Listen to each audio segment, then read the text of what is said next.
go. So we're going to share screen on the exhibit. So as a lot of you probably have heard, if you've been following Twitter in the gold silver universe, we know that the Perth Mint is being sued. What are they being sued for? Well, they're being sued well, not being sued, they're being investigated. I'm sorry. Australia's financial crimes watchdog is investigating the Perth Mint.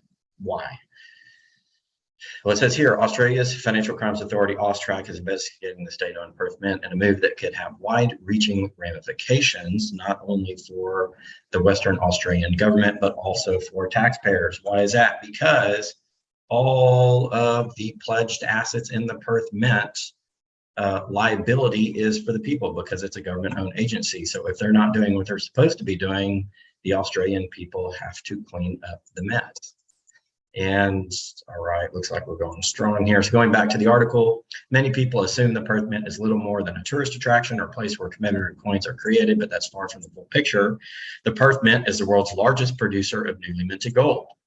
Okay, I want that to sink in for a moment. The Perth Mint is the world's largest producer of newly mined gold. So when we talk about potential corruption in the Perth Mint, it's a pretty big deal. It processes around 10% of annual global gold production and mints the vast majority of gold mined in Australia.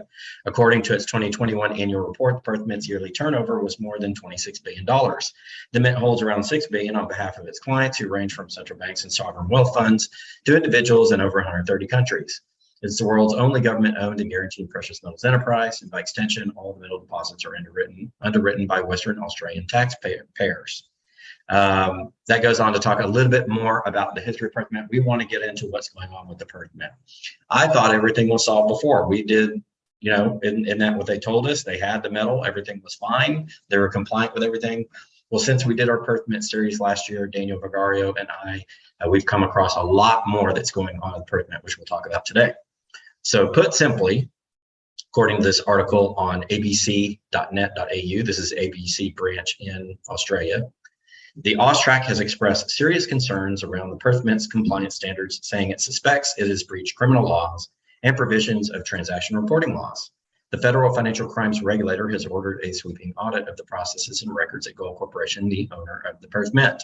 The Financial Crime Agency said it had reasonable grounds to suspect that the Mint breached one of the criminal provisions of the Anti-Money Laundering and Counterterrorism Financing Act by running an unregistered remittance business.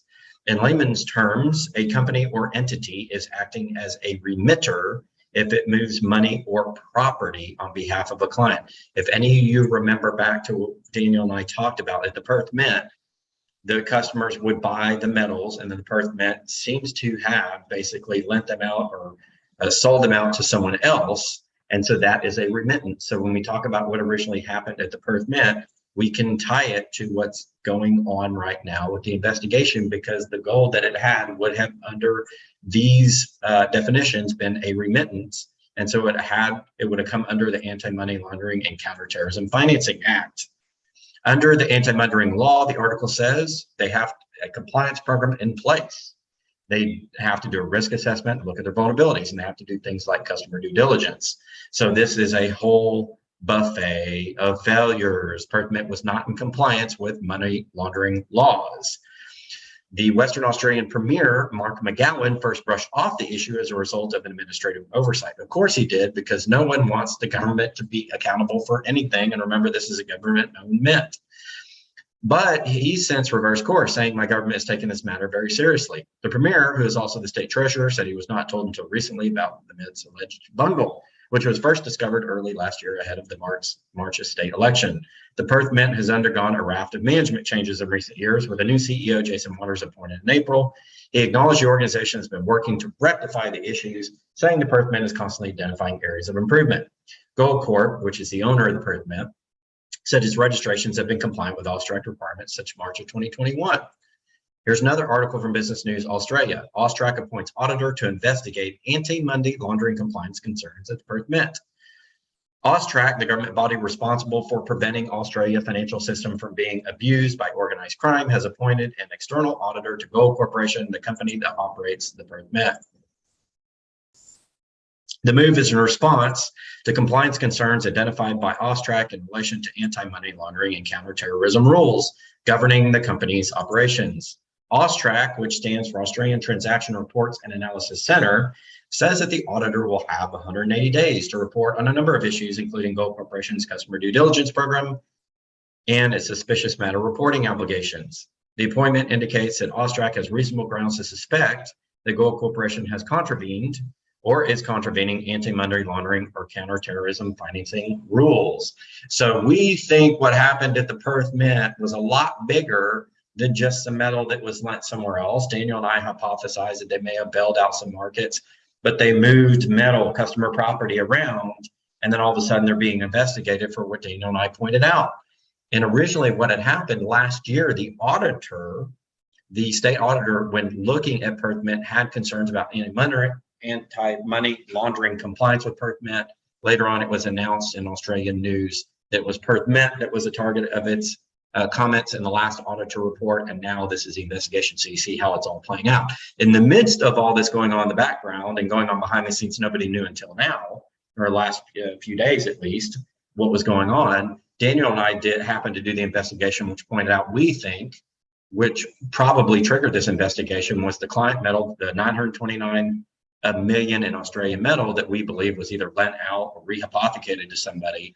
The customers bought it, but Perth Mint wasn't storing it. It went somewhere else, and eventually it came back in. We looked at the financial statements, and that's looked like what had happened. So I think these two things are related, even though I don't have a direct connection. Nobody in these articles is going out and saying, yes, as a result of the investigation that we did that was addressed on 𝙂𝙊𝙇𝙑 and other outlets, that's why they're investigating. But it's pretty clear there's something related about our investigation and the types of things, at least, that AUSTRAC is looking at and the control failures they're saying that the Perth Mint has. So now you're starting to see the connections come together. AML/CTF compliance requirements, according to the article, are in place to protect businesses, the financial system, and the Australian community from criminal threats. So this is a criminal matter. AUSTRAC does not hesitate to take action where a business that we regulate is failing to satisfy their responsibilities and protect themselves and Australia's financial system from criminal activity. We will continue to work closely with 𝙂𝙊 Corporation to address compliance concerns. Again, 𝙂𝙊 Corporation is the one that runs the Perth Mint. The investigation by AUSTRAC follows a tumultuous period for the Perth Mint, which culminated in the resignation of former CEO Richard 𝙂𝙊 in October last year. 𝙂𝙊, who was due to retire in April, vacated the role following a swirl of controversy during his 7-year tenure. The most recent was a blowout in the cost of an IT system upgrade, which had ballooned to $100 million from an initial budget of $6 million. I've been working in IT. I've been part of a lot of projects. I've never seen a project go sixfold before it was shut down, or even close to that before it was shut down or re-examined. So to me, when you have an IT system upgrade that's supposed to cost $16 million, ends up costing $100 million, my question was that IT system upgrade or project part of the money laundering? Because how do you money launder? You basically run it through your business. So maybe they were covering for the money laundering with the IT project, and maybe that's why the reason that Richard 𝙂𝙊 got fired, essentially, we don't really know.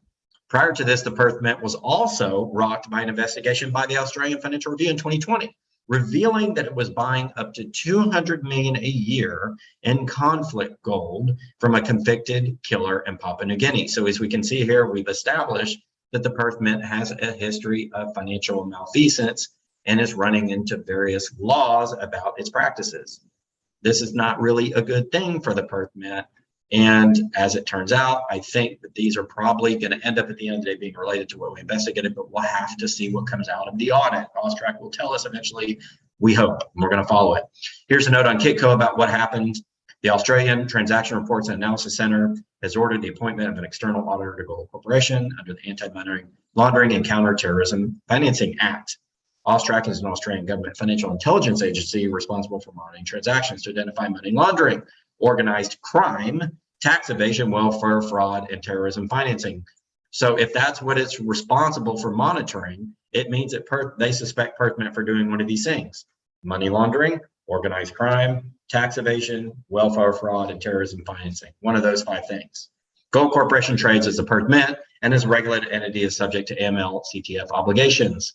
AUSTRAC identified compliance concerns following a period of engagement with the company. AUSTRAC Chief Executive Officer 𝙂𝙊𝙇𝙍 said all business regulated by AUSTRAC must comply with their obligations under the Act. So we're going to take a bit of a break. and come off the share screen and take a moment and decide what we think that means. There we go. We get the stop share working. Thank you everybody for joining the program, and Peter Frohline for riding shotgun. Looks like we had technical issues at the beginning due to being down in Mexico, not having consistent internet, but we figured that out and we've gotten into the presentation. There is a poll up: if the Perth Mint is guilty of these crimes, how does that change your view of the bullion market? 7% have said it's a one-off situation, the market is still stable. 41% have said the Perth Mint issue indicates deeper issues basically across the gold space, and 53% say the entire financial system sucks. I think they're all potentially good answers. Thank you guys for participating in the poll. Remember, you can leave a super chat. It helps out the channel. Guaranteed I'll see it. Guaranteed I'll answer that question for you. I'll try to go back through the chat as much as I can and also answer questions in there as well. I want to get back to, we've got more. So I want to get back to talking a little bit more about what's going on in the industry. And as it so happens, the problems don't stop at the Perth Mint. This is a nice story done by Jeweler Magazine about what happened to Perth Mint CEO. Richard Hayes had resigned from the government-owned precious metals refinery several months ahead of his previously announced retirement amid problems with an unfinished project that cost the company more than $100 million. The project was allocated a budget of $16 million with a timeline of 18 to 24 months. However, it remains unfinished after a series of system crashes, while the cost for ongoing development has ballooned to $100 million. Again, I have experience in the project management space within IT. I don't think you would let that go from 16 million to 100 million before you started to examine it. Once you thought it was going to go to 16.1 million, you're going to examine it and see if you can cut costs. Because the way that this works is the budget set ahead of time. They probably don't have an extra $84 million lying around for an IT project. Not that anything at a company the size of Perth Mint and IT should cost 100 million to begin with. That's absurd. It says here on October 13th, Hayes made the announcement to retire in April 22 and would have held the position of CEO for 7 years. However, a report from the Australian Financial Review revealed Hayes left the company citing health reasons. One question regarding a long overdue technology upgrade at a board meeting in October. So that's the cover. I think this news announcement and this reason is the cover for Hayes being gone. But I think the reason he is gone is because of the investigation by Austrac that they knew was coming, and its financial crimes, money laundering, things like that. And remember, in layman's term, it's when a company acts as a remitter of money or property. Go back to what our investigation of the Perth Mint was for last year when Daniel and I looked at it. It was acting as a remitter of precious metal, 929 million, that wasn't sitting at the Perth Mint, that went somewhere else, and that they were holding on their books as a receivable. Okay, when you do that and you don't register as a money-serving business, they're going to come investigate you. So again, I think the two are related. So again, more exciting information coming out about Perth Mint. It is a saga with this company. Obviously, things were not on the up and up in Australia at the Perth Mint. Obviously, there were problems there with what was going on. I believe the IT project, I've said this before, was a cover for Richard Hayes. I think he was out the door probably anyway. And I think that the Austrac investigation probably very closely relates to what was the investigation that Daniel and I did into their financial statements, because the anti-money laundering, the remittance of money and customer property ties right in with the issues that we saw with the customer gold and silver that had been purchased from Perth Mint on behalf of their customers, 929 million that ended up as a receivable, meaning it was physically moved somewhere else. And when I get the chance, I'll come back to the YouTube videos that we did last year and I'll explain how all of this works. But essentially, Perth Mint took in $929 million of customer money. They sent the metal somewhere. It was an item due, meaning it was a receivable, meaning they loaned it out to somebody or maybe leased it out and we're getting an interest rate. Eventually, they got some of that back. But the last time Daniel and I looked at the financial reports from last year, they were still 307 million short. They also sold their ETF, which was a part of the Perth Mint scheme, to Goldman Sachs. And Goldman Sachs says, well, you can't redeem your shares for metal. So we think the ETF is not backed 100% by metal, because otherwise, why would you take off the redemption? So we start to see all these facets and things. And now you see Austrac get involved. And I think that those two issues are related. What is the lesson from all this? Well, the title of the presentation is, here's why securing your gold and silver is crucial. Because if you have gold and silver stored somewhere else, you must know beyond a shadow of a doubt that that company is operating according to its prospectus and the rules. And if it hasn't printed those rules or it's not answering your questions, you may want to consider whether you need to have your gold and silver stored at that location. You want a fully segregated and allocated account, which means all of the metal that you put in or buy through them is yours and is not shared with anyone else. You want audit reports that are fully transparent, that show that that company has your metal. If they say that you have, you want to be able to go and inspect it and get it out anytime that you want. And if the company doesn't have that type of process, it means that it's probably a share to pull account. And if you can't get to your metal, it means you don't have redemption. You're not really protected in case you want the physical metal. And typically we want the physical metal, gold and silver. You may store it somewhere else for security purposes, but you want to be able to get that when you need to. If what's going on at the Perth Mint is going on at other places, we could see a system-wide meltdown in the gold and silver market when a lot of people come into demand. Think about the next recession. People want to buy gold and silver. We realize a lot of the gold and silver is not there because schemes have been going on like the Perth Mint, where it's been rehypothecated or released out or given to someone else for some other purpose. And what does all that mean? It just means that we're short of the physical gold and silver in the market that we need. Because if we had all the physical gold and silver that we needed, Perth Mint wouldn't have had to run the scam that they did. They obviously had to get metal to somebody because they needed it. That company needed it. And Perth Mint said we can financialize this and make a receivable off of it and make some interest income for the exchange. But it put its customers at risk of doing that, because if you have an entity or a group of entities that needs almost $1 billion of gold and silver and has to get it from one of the largest miners in the world, that means there's not enough gold and silver readily available in the rest of the world, which then calls into question the inventories on COMEX in London. You start to put all this together, you start to see this is becoming a murder mystery. Who killed the gold and silver market? Who shot it dead? Did they hit him with a lead pipe? Did they shoot him with a weapon? Did they do it in the library? Was it out in the courtyard? We don't know. But if the Perth Mint had to do this and the company needed that metal, it means they couldn't find it elsewhere. It means it calls into question the liquid available inventories across the system. It also calls into question whether the company that you may be storing your precious metals with is legitimate and that they are safe and that your metal is protected. This is something that you want to look at, hence the title of the program. Sound check is good. All right, thank you everybody for joining the program. We got a lot of people in. Neil, Hans Dynasty is here. Great Nate is here. Tree Climber is here. Orm is here. Ralph Potts, thank you for supporting us and being a member of Gold Silver Pros and joining the program. Steve Bond is here. Peter Frowine is present and riding shotgun. Remember, we have a poll up there for you guys as well. Okay, lest you think the program was over, it is not. We have, yes, ladies and gentlemen, we have more. Of course we have more. This is Gold Silver Pros. What do you expect? So not to be outdone by the Perth Mint, the CFTC has fined 2 companies here in the United States that happen to be registered and operate in California. The Commodity Futures Trading Commission today issued an order filing and simultaneously settling charges against Goldline Incorporated and A-Mark Precious Metals, both California companies, for fraud in connection with off-exchange retail commodity transactions, failing to register as a futures commissions merchant, and engaging in illegal off-exchange retail commodity transactions. The order requires Goldline and A-Mark to disgorge $627,801.78, to pay jointly and severally a $450,000 civil monetary penalty, and to cease and desist from further violations of the Commodities Exchange Act and CFTC regulations as charged. The background. The order finds that from approximately April 2018 to approximately June 2021, Goldline solicited and accepted customer orders for leveraged, margined, or financed precious metals transactions. Retail customers entered into these transactions, although they were not conducted on a designated contract market or derivatives transaction execution facility. Let's look at the similarities between what happened at the Perth Mint and what happened at A-Mark. Both cases, they skirted and avoided regulations designed to register them as companies acting in a financial market. In the case of Perth Mint, it was that they needed to register as a money entity or a property remitted entity under the Anti-Money Laundering Counterterrorism Financing Act of Australia. They circumvented the rules and conducted transactions without that regulation and oversight. What happened to A-Mark? They did the same thing.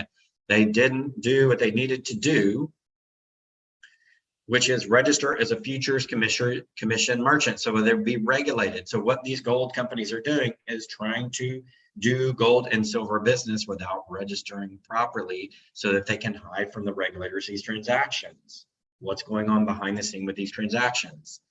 The order finds, according to the CFTC, that from approximately April 2018 to June 2021, Goldline solicited and accepted customer orders for leverage, margin, or funding precious metals transactions.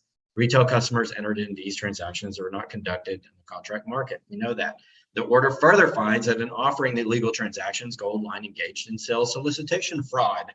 Goldline misrepresented the percentage by which its bid price, for example, the amount at which Goldline would purchase metals from its customers, would have to increase before the customers could break even if they then chose to sell their metal back to Goldline. This is called basically running the prices. What they do is they create enough separation between what they'll sell you something at and what they'll buy it at, which means that if you bought it and turn around and sold it right back to them, you're guaranteed to lose, much like if you buy a car and drive it off the lot, except for the fact that gold and silver are supposed to hold their value. Then there's no reason why they would depreciate as soon as you bought them. It's not like a vehicle or other depreciable asset, like a piece of electronics. And so what Goldline was doing was they were spreading the bid-ask spread between what they bought and sold at, so that if somebody sold it back to them, they would make money off their own customers for the exact same metal. The CFTC said, we don't like the way that you did that. No, by the way, you didn't register as an FCM, so we got problems. It says, in Goldline then misrepresented that it would rather than a third-party precious metals dealer would offer to buy back metals that the customers previously purchased from Goldline. This misrepresentation contradicted what Goldline told its customers in solicitation materials and customer agreements. So even if it's in an agreement, and even if they tell you over the phone, they could be lying. So don't necessarily trust them. Do your own research. What do we say on this program all the time? Do your own research. Goldline's management knew about these misrepresentations to customers and did not correct them. As its principal, A-Mark is liable for Goldline's violative conduct. The Division of Enforcement staff members responsible for the case are Alan Edelman, James Deacon, Michelle Bugas, Erica Bowden, James Hull III, and Rick Leisure. There you go. That is a consumer fraud advisory from the CFTC, which regulates the commodities market here in the United States. Because apparently this rehypothecation of metals is all over the place. By the way, thank you, Peter Froheim, for becoming a member and for supporting the program. Congratulations to doing that. We welcome you there. I do not see any super chat, so I don't have any questions to answer, but I'm going to give you my thoughts on what's going on. Before I do that, I'm going to remind you that there is a poll up, as we have every time we do a live stream. And the poll today is, if the Perth Mint is guilty of these crimes, because the investigation is still going on, so we're not assuming they're guilty, how does that change your view of the bullion market? And I gave you three choices. The first choice was, well, it's a one-off situation. The market overall is stable. It's just a Perth Mint issue. 6% of you voted that way. The second choice was the Perth Mint indicates deeper issues within the gold sector. 39% of you answered there. 55% of you said the entire financial system sucks and has issues. I think I agree with the last two of those options. They're not mutually exclusive. To recap what we've talked about, when you looked at the investigation into the Perth Mint that I conducted along with my good friend Daniel Vigario last year and did about 5 videos or 6 videos on it, we figured out by looking at their publicly available financial information and rebuilding their balance sheet and what's called a trial balance rebuild, we figured out that about $929 million of metal were receivable, have been lent or sent somewhere else. That violates, we think, the anti-money laundering laws because it's a remittance of customer property, because remember, it was customer-owned metal that they did. And so that's what they're being investigated for by Austrac. But Austrac may not be investigating only that $929 million. They may be investigating other crimes. We don't know exactly what they're investigating. I'm hypothesizing, given that that was $929 million malfeasance that Daniel and I documented last year, and it went on not only our channel, but on Kitco, and also got picked up by ABC in Australia as well, that essentially that's what clued in the auditors. Also, John Adams, who many of you may know from In the Interest of the People, the radio show that he broadcast with Martin out of Australia, also took our research and took it to the auditor and let the auditor know. And we think this is the fruition of John doing that for us because he's down there in Australia. So this really was a collaborative effort between John Adams of Adams Economics and In the Interest of the People, Daniel Vigario, the CFA, who's up in London right now, and a good friend of mine, and Gold Silver Press Channel, who have been working on this basically for 1.5 years. And we think we're seeing the fruition of all the work that we had. And lest we think that that only happens in Australia, the CFTC came out perfect timing today to tell us that it happened with 𝙂𝙊𝙇𝙑𝙀𝙍, who's a principal company for 𝙂𝙊𝙇𝙍𝙀, I believe, which is a company that was also did not register as an FMC here in the United States per regulations, and were misrepresenting by bid and ask spreads of its precious metals and putting people into financialized gold and silver products instead of the physical metal. And I think you can see another theme emerging here. We are creating synthetic supply for gold and silver. If you look at the Perth Mint, it's synthetic supply. When you sell metal to customers, but you take it and give it to someone else to use it in the market, it means customers have paid for metal that goes to use for another purpose. So it's double counted. It's counted on the books of Perth Mint as safe metal for customers, and it's counted on the books of the opposite entity as metal it's using for itself. Why do you have that situation? Because you have a lack of available metal in the market. Otherwise, Perth Mint wouldn't have had to do it if they could have gone to the exchanges or the miners and gotten it. But they couldn't. That's why that happened. What happened at 𝙂𝙊𝙇𝙀? They did the same thing. They financialized gold, silver. It's synthetic demand. You're offering a financialized product instead of the real product itself, and like a pooled type of account or financialized type of account, a paper-based account. It's not the same as physical metal. It's creating synthetic supply. When you create synthetic supply to satisfy demand, it keeps the price down because it gives the illusion that we have enough supply. We don't have enough supply, and that's why the prices aren't rising, because when people go to the market to buy their physical, they're getting all these financialized, we think, reapothecated or Ponzi type investments, which aren't backed by the metal. This is a theme that's emerging. Hence the title of the program here is why securing your gold and silver is critical. You need to know, and the lesson from this is secure your metal and make sure that wherever you have it, you know it's there. If you're going to store it with someone else, and there are reputable companies, there are some that we like and bring to the program that we'll be talking about. There are good companies that have audits and that have been reputable and haven't done stuff like this before. However, I suspect that what happened at the Perth Mint and 𝙂𝙊𝙇𝙀, those types of situations that are similar, not quite the same, but similar, are probably endemic across the precious metals industry. And that means if you don't hold it, you don't own it, or if you don't hold it in a very good depository that you can trust with a reputation and audits and transparency, and you can go physically touch it, you can redeem it yourself, the rules allow you to do that. You know, if all of those things are not true, you could be in one of these other schemes, which is designed to simulate actual gold and silver availability where it's not actually there. And again, this is another bullish indicator that there is not enough physical gold and silver in the market for all the demand that we have, while these synthetic products are being created as they move the metal around for other purposes. That tends to simulate supply, which keeps the price down because it's meeting demand, even though the metal's not really there. It's been rehypothecated. So that essentially we think is what's going on. And we think that this 𝙎𝙊𝙇𝙀 investigation is related, might not be exactly related only to what Daniel and I had talked about, but we know it's related to it because we did the report. It went on Kitco. ABC picked it up in Australia and sent it to the, ABC picked it up and talked about in the paper. John Adams down there, within the interest of the people in Adams Economics, also took it to the regulator down there, and that's why we're seeing movement in it. So when you have three guys like myself, Daniel, and John get together and want to address an issue, we can do it. It's a grassroots effort. Look at what happened. So if you're ever distraught about the gold and silver industry and you think that nothing's ever going to change, and you think that, you know, all of these issues that we have will never be discovered or will never be addressed, and they could just go on forever and gold and silver is never going to go up, I think all you have to do is look at the efforts that three guys made, just three dudes, you know, one YouTuber, a CFA, another YouTuber, and reporter down there in Australia, basically exposed a giant scheme, which I think now has enlightened people to the potential issues across the gold and silver market, and also calls into question what the real inventories are. When we talk about the exchanges like the COMEX and LBO, what do we complain about? The lack of transparency, the lack of audits, the lack of this and that. And you look at the actual bullion dealers and the mentors like the Perth Mint, all of a sudden we got questions about them. How many questions do we have about the mechanics of the gold and silver industry? How many questions do we have about the available metal? We've got questions right and left, up and down, in and out, and which way you want to look at it, whatever dimension you want to look at it. So to me, I think you have to look at that and say, we have not reached the resolution, but we, the people, if we work together and taking only a few of us that don't give up and don't take bullshit, and they keep pressing to find the truth, can make big changes. And I think we have, and I think that that is a tremendous thing.